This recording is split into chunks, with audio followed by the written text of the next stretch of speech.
Hello, sixth graders. I hope that you guys are having a beautiful day. I hope you guys are having a beautiful week. I hope that you're having a beautiful everything. And just because I think you guys are wonderful. I have some crazy stuff to talk about today. I have to talk about what happens after we die. Now, I don't know about you, but I don't really like to think about me dying. I don't like to think about anybody dying. I want everyone to be happy and just keep going as they are. But we all know that the thing that's going to happen to all of us, right? Maybe you've lost an animal, or maybe you've lost someone in your life, or maybe you know someone who's lost somebody, and you know that the first thing to know is they're not really lost, right? We know where they're going, we know what's happening, but it's something that's hidden from us that we can't see. And because of that, there's a lot of questions and a lot of curiosities, and we want to know the answer to those things. So I'm going to spend today kind of talking a little bit about the what we call the last things. And there's four last things. There's death, there's judgment, there's heaven, and there's hell. And I wanted you to know about the four last things.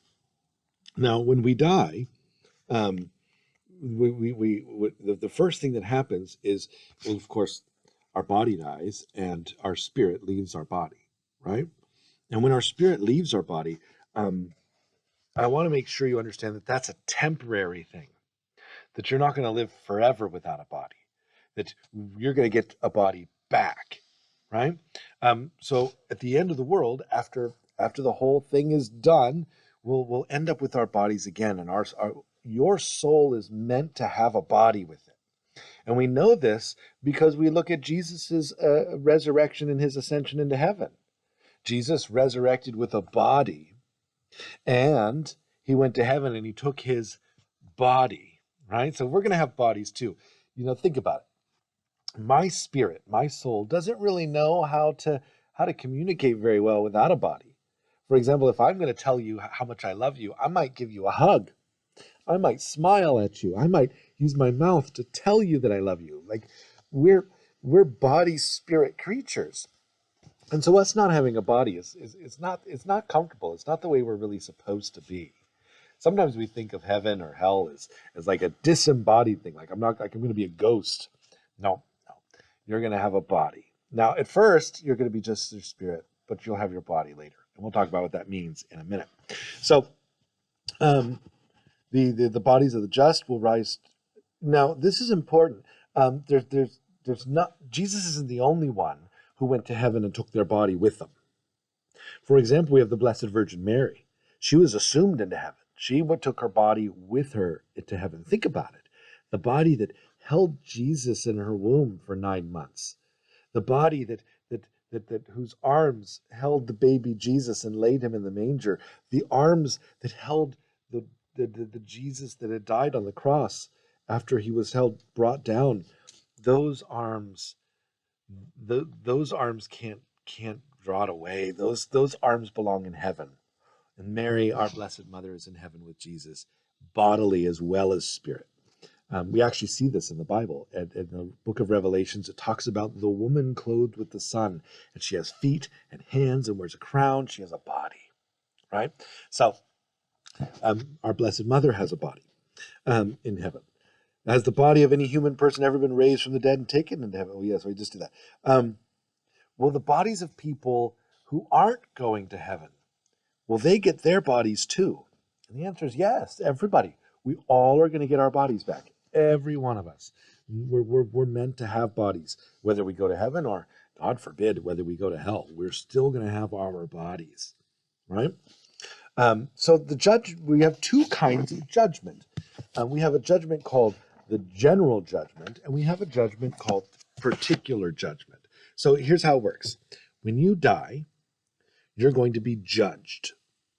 Now, when I say judged, I don't want you to think about a judge like a court of law, like the man who wears the black robe and has the gavel and said you did a bad thing, you're going to jail. Like that's not the kind of judging we're talking about. That's a new kind of judging. We're talking about old judging. And old judging works like this. Whatever is will be made known. In other words, if you've been good and you've done good things and you've helped a lot of people, it will be known. you'll know all the good you did. And you'll also know all the evil you did. And if we're going to be honest, all of us have done more evil than good. We don't think about it very often, but it's true. The reason being is because we make a lot of mistakes. We do a lot of things, even when we're trying to be good, sometimes we don't have good intentions. For example, I might be really nice to my mom, but am I nice to my mom because she deserves honor and respect and I love her? Or am I nice to my mom because I don't want her to get mad at me? Well, I'm not saying it's bad to be nice to your mom because you don't want her to get mad at you, but it's not terribly good either, right? It's still selfish. It's still all about me. I don't want her to get mad at me. Well, after we die, we'll be judged and we'll really know all the things that we did good and all the things that we didn't do good. And when we see ourselves for the first time and really know what we really look like, because if we're going to be honest, we don't really know about ourselves, then we have to make a choice. And we're the ones who are going to make the choice. God's not going to say, you've been a bad person, I'm going to send you to hell. Nope. Everyone who goes to hell chooses to go there. They choose it because they've made themselves into a person who doesn't love the good, who can't be forgiving, and who can't give mercy, the kind of people who make themselves not good. This is dangerous because you and I are called to be good. And if we're not good, and I don't mean good like my mom doing what your mama told you to, that's an important part of being good, but I mean looking for things that are true and right and beautiful. If you're the kind of person who seeks the good, the true, and the beautiful, then you're making yourself into a good person. Not just an okay person, but a really good person. A person who does good. A lot of people say they're good people. What they mean is they're not bad people. Well, that may or may not be true, but they'll know that when we come to the judgment. But a good person is someone who seeks goodness, who's trying to get better and better every day, trying to be as good as they can. That's a good person. And if you're that kind of person, then when you see who and what you really are, and you see the terrible mistakes you've made, you know that you're still going to want to seek the good because that's who you've become. Now, God loves every one of us and wants none of us to go to hell. He wants all of us to go to heaven, but he's going to let us choose. So we have to be careful to make sure we're the kind of person that at the particular judgment, that we're the kind of people who will choose, once we really see who we are, that we'll choose the good, the true, and the beautiful, that we'll choose God, right? So a lot of people don't choose God, and that's a terrifying and horrible thought, but it is what it is, and we'll talk a little bit about that too. Then we also have the general judgments. The particular judgment means that's just about you. You're the one who's being judged. Everybody, you're not. It's just between you and God. He's going to show you who you really are, and you're going to make a choice. You're going to see yourself for real for the first time. You're going to see all of your choices all together at once, and you'll see who you really are, and then you will make a choice. You will choose to say, you know, Lord, I've done bad things and I'm terrible, but I love you so much that I want to be near you, and I beg you to forgive me, and I beg you your mercy upon me, that you could wash me clean of this, and he will. Or you could say, you know what? I don't like any of this stuff anyway. It's, all those people up there are stupid, and I don't want anything to do with it, and I just want to be by myself, or I don't care about any of this.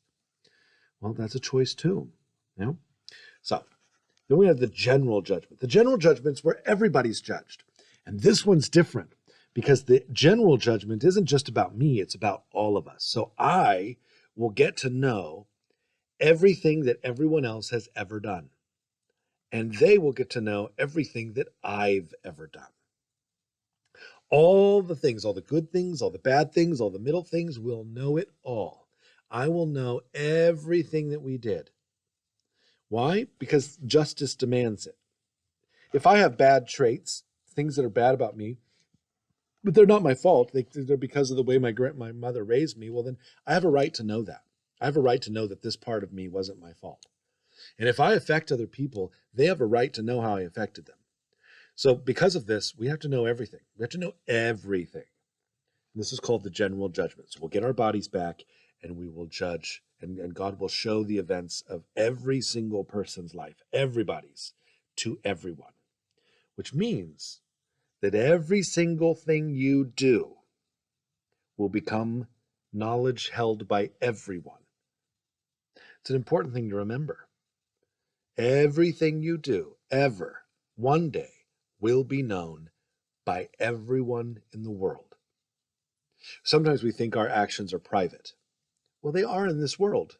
We can do and say things that are going to be just for us, but every private thing will be shown in the general judgment. We will know everything. I'm afraid when you see how terrible a person I am, that you're going to be very disappointed in me. I wish I were a better person. I wish I weren't so mean. I wish I weren't so grumpy. And you're going to find out that I'm not just that great a person. But you know what? We're going to find out that everybody wasn't as good as we wished. And we'll be thankful that God has worked in all of our lives. So that's the general judgment. We'll get our bodies back and we'll find out what everyone else in the world did. I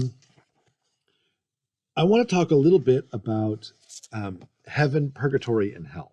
Right? Let's talk about purgatory. Let's talk about hell first. Hell's kind of a disappointing and sad thing to talk about, but people have a lot of questions about it. So I think it's important to answer those questions, right? And if you have questions, I ask you to ask Miss Farrell because they're really important. Does God send people to hell? No, he doesn't. Actually, hell is a place of God's mercy. That God allows you to continue to exist even when you don't love him back. And to live without God, well, God is everything that is good. So that's asking to live without everything that is good. But what's left? Not goodness. It's horrible. It's literally the most horrible thing you could ever imagine. Sometimes we show it as flames and fire, and maybe it's like that. I bet it's worse than that. I bet it's much, much worse. Take away everything that's good in your life. If you want to be good and you want to look to search for the good, then you'll find that good. But if you don't, then you won't have any of the good when it's all done. There won't be any good left. And you'll be left with nothing but yourself and selfishness and evil. And that is way, way, way darker than any picture that we could ever paint. Imagine having all the goodness from your life just being gone. Well, that's what you're asking for when you say, I don't want the source of that goodness. I don't want goodness. Then God will say, okay, you sure? Please. There's a wonderful saint. She said, Jesus begs us the whole way down to stop and come back home. I think that's probably more like it. That hell is not somewhere that God throws us into, but somewhere where we throw ourselves to be as far away from God as we can. And that is horrible. And I hope that none of that happens to none of us. But for those of us who have made mistakes, like me, right, and aren't perfect, like me, I'm not perfect. Well, I still want to go to heaven, and I do love God. I make a lot of mistakes, and I mess up all the time, and I pray that God forgives me all the time, and I'm hoping that I can make myself into the kind of person that can go to heaven. I really want to be that kind of person. I want to be the kind of person that really, really, really loves God, that really loves beautiful things, that loves you, and that loves everything. I want to be that kind of person. But I make a lot of mistakes, and I screw up sometimes. I screw up a lot. Well, it might happen that you're in the same boat where you really, truly love God, but you've made some serious mistakes. Well, luckily, God has a hospital for people like us. It really is just like a hospital. We're sick and we have some problems and we make mistakes. We got to have those fixed before we can go to heaven, because heaven is a place where everything's perfect, and I'm not perfect yet. So I can't be somewhere that's perfect. It would be torture for me, right? Imagine going to a fancy ball where everybody's in beautiful white dresses and you're covered in mud. Is that going to be heavenly to you? No, it's going to be terrible. So we got to be clean. We got to put on a wonderful white outfit too to match everybody, to fit everybody. And that dirt is our sins and our mistakes and our errors. And so God provides a hospital to clean us of that. And that's called purgatory. Now, purgatory is not necessarily a place as much as it is something that we go through. It's kind of like a very long bath that where God slowly but surely works through the things in our life that we're attached to that are evil, and that's not a comfortable thing. In fact, that's a very uncomfortable thing.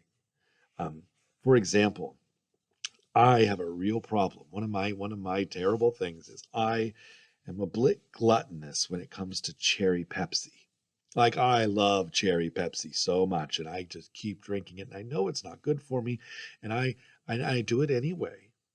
And that's not a good thing. I shouldn't do that. That's not a good thing. But I can't seem to help it because I really like cherry Pepsi. Well, God's got to cure me of that. He's got to cure me of the addiction, the need that I have for cherry Pepsi. That I can't be in heaven. That's not perfect. It's not terribly evil, but it's not perfect either. And I have to be perfect to go to heaven. But so God gives us an opportunity to be made perfect. And that opportunity is called purgatory. We're purged of our sin. We're cleansed. That's what the word means. Purgatory comes from purge, to cleanse, to be made clean. And so through this hospital of God, we're slowly but surely taken care of. Now, purgatory is challenging. It's really, really not fun. But nobody who's in purgatory wants to come back to earth. They all know where they're going. Everybody in purgatory is going to heaven.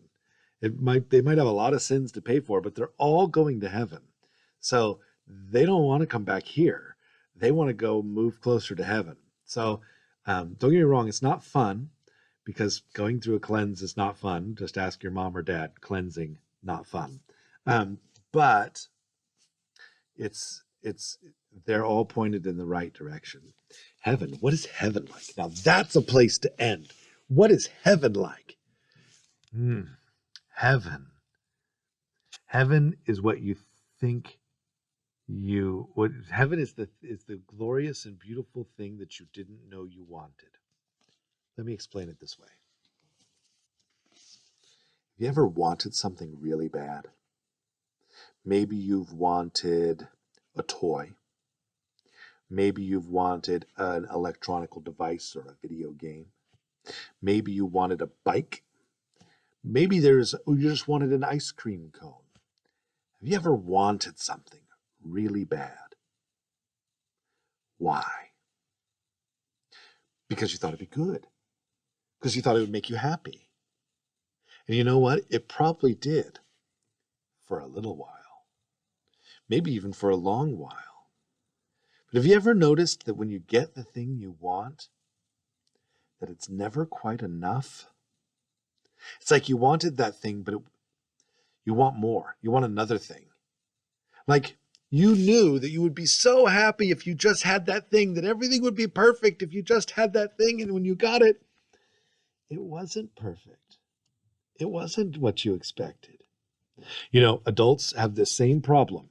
They're not just kids that have this problem. I have this problem. I think that if I could just get a house or get the right job, or if I could just find the right spouse, or if I could find, if my kids would just get to a good college, or I got a million things. If it would just happen right, I know everything would be perfect and happy. But you know what? It never is. Because there's something else I want. I can't put my finger on it. That's heaven. Heaven is the place where we have everything we want and we actually don't want anything else. In fact, we find that our wants were quite small and that the thing that we're being given is more and bigger and more beautiful than anything we ever could have hoped for. And it never stops. Heaven. Heaven is knowing God, is seeing him face to face, is knowing who you are and where you fit in the whole picture. It's having your place in the world, in heaven, and everything set in stone forever in eternity being satisfied, having what you want, and having that complete, everything fulfilled forever. Now that's something beautiful. That's something exciting. That's something that I can spend my whole life trying to get, because I want that for me. And I want it for you too. We can all have it. It's not like there's just one. We can all have that. And I want you to have that. So what do? Well, first, you seek the good, the true, and the beautiful. And you make it your whole life to do the best thing every chance, the most beautiful thing every chance you can, the most lovely and gorgeous thing, the most true thing. Those things make yourself like the best human being you possibly can be. That is called being a saint. And that is what gets you to heaven. May God bless you. I hope that you have a beautiful week, and I look forward to seeing you next week. Take care.